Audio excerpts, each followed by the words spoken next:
was caught in the crossfire.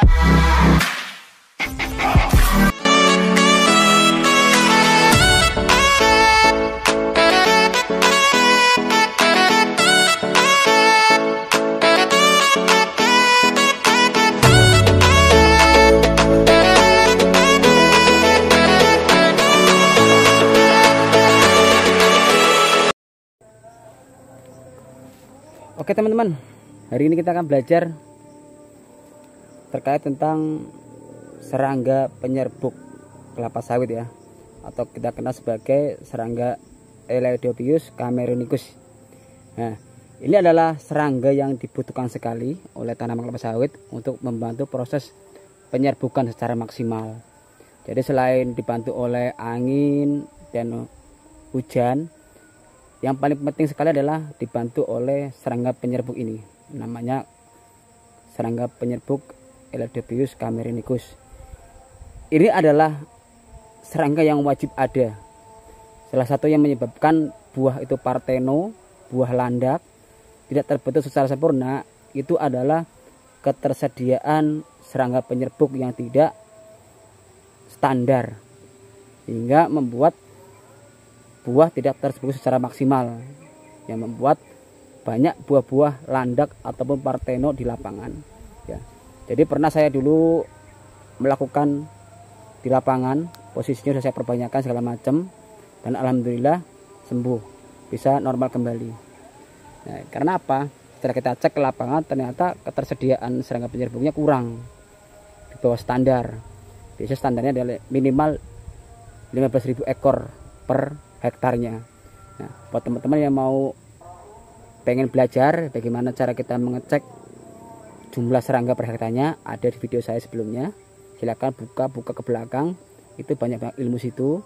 Nah, semoga video ini bisa memberikan informasi terkait tentang dunia persawitan ya. Nah, ini kita berbagi aja di situ. Nah, kita kembali lagi ke serangga penyerbuk. Jadi serangga ini sangat membantu sekali. Selain kita memperhatikan pupuknya, perawatannya, segala macam, ini juga jangan sampai dilupakan, karena ini akan membuat salah satu yang membantu proses penyerbukan secara maksimal ya, yang membuat BCR kalian tinggi, frisitnya besar, frisitnya itu terbentuk secara kompak. Itu apa? Penyerbukan. Itu jangan sampai dilupakan. Ini sangat berperan penting sekali serangga penyerbuk ini, saking pentingnya sehingga kita perlu adanya perbanyakan serangga ini apabila dia di luar standar. Video saya juga ada sebelumnya, bagaimana kita memperbanyak serangga penyerbuk, seperti apa metodenya, seperti apa penyerbukannya, itu sudah ada video saya sebelumnya. Nah, di itu kalian bisa belajar mengambil bagaimana kita harus memperlakukan perbanyakan serangga penyerbuk. Nah, itulah serangga penyerbuk yang membantu proses penyerbukan. Nah, nanti saya jelaskan seperti apa serangganya, mengapa kita perlu ada penyerbukan untuk membantu terbentuknya fruit set secara sempurna ya. Itu aja. Untuk lebih jelasnya kita lihat posisi serangganya. Let's go. Oke teman-teman, ini adalah bunga jantan yang sudah antesis ya. Ini makanya kalau posisi sudah antesis, dia terdapat banyak serangga penyerbuknya. Ini namanya serangga penyerbuk Eleutherobius cameronicus. Inilah yang akan membantu pada saat proses pembentukan fruit set.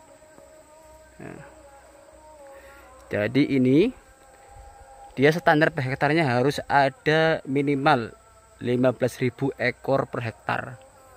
Untuk apa? Untuk menunjang pembentukan buah yang maksimal.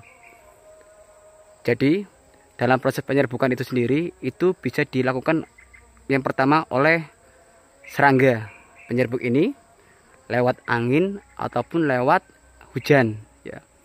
Biasanya banyak buah yang fruitsetnya itu di bawah 85% ataupun buahnya nggak berat. Biasanya kalau buahnya itu nggak berat, itu menunjukkan bahwa fruitsetnya itu tidak terbentuk secara sempurna. Fruitset itu apa? Fruitset itu adalah terbentuknya buah secara sempurna sampai ke dalam. Jadi buahnya itu kompak sampai ke dalam itu terserbuki. Nah, biasanya itu hanya bisa dilakukan oleh serangga ini, serangga penyerbuk ini. Dia akan membantu proses penyerbukan sampai ke dalam buah yang paling dalam, ya. Jadi itu kenapa itu pentingnya serangga penyerbuk ini. Dia akan membantu proses penyerbukan sampai ke dalam inti dalam buah itu sendiri. Jadi fruit setnya nanti brondolnya dia akan homogen, akan seragam, besarnya sama, sampai ke dalam pun dia terserbuki. Karena apa? Oleh serangga ini. Jadi buat yang memiliki sawit, ini diperhatikan betul serangga penyerbuk ini. Jangan sampai kekurangan, karena inti dari fruit set atau terbentuknya buah secara maksimal itu dibantu oleh sebagian besar oleh serangga ini, penyerbuk ini.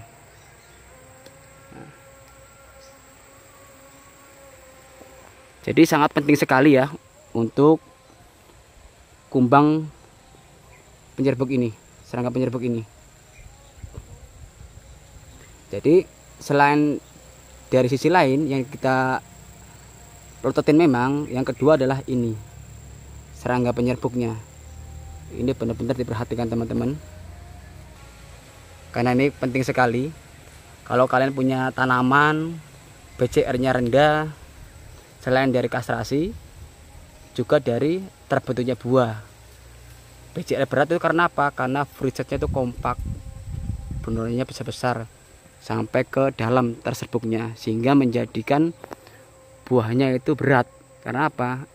Itu terbentuk sampai ke dalam buahnya.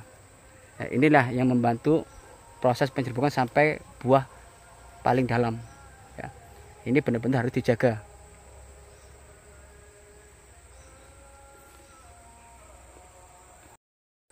Jadi perlakuan yang dilakukan buat teman-teman ya yang mau memperbanyak serangga penyerbuknya, teman-teman bisa melihat untuk di tanaman-tanaman yang sudah ada bunga jantan yang sudah lewat antesis.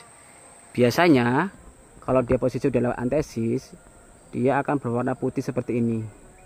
Nah, ini biasanya kalau kondisi seperti ini, dia serangga penyerbuk ini dia udah meletakkan telurnya di masing-masing spiklet ini. Nah, ini bisa teman-teman ambil dan diamankan di kotak-kotak yang nanti teman-teman taruh di blok. Nah, ini biasanya dia akan mengeluarkan atau akan menetas ya, menetas serangga penyerbuknya. Nanti akan keluar serangga baru. Nah, ini apabila teman-teman punya lahan yang cukup luas, apabila di daerah tersebut nggak ada serangga penyerbuknya, ini bisa diambil dan diperbanyak. Di video saya sudah ada cara perbanyakan serangga penyerbuk ya. Sebelum-sebelum sudah ada videonya. Silakan teman-teman tonton di situ lebih lengkapnya untuk memperbanyak serangga penyerbuknya. Bagaimana cara kita menghitung populasi per hektarnya ada di video saya sebelumnya. Nah, intinya harus tercukupi kebutuhannya untuk serangga penyerbuk sebanyak minimal 15.000 ekor per hektarnya. Cara menghitungnya bagaimana? Ada video saya sebelumnya. Tinggal teman-teman lihat di video saya sebelumnya cara menghitungnya. Ini akan berpengaruh di pembentukan fruit setnya. Semakin tinggi serangga penyerbuknya, semakin banyak, maka fruit setnya akan semakin bagus. Oke, selain pupuk, ini juga berperan penting dalam proses pembentukan buah kelapa sawit. Oke, jangan pernah bosan untuk berbagi. Semoga bermanfaat buat teman-teman semua, buat kemajuan petani Indonesia. Sampai jumpa. Wassalamualaikum warahmatullahi wabarakatuh.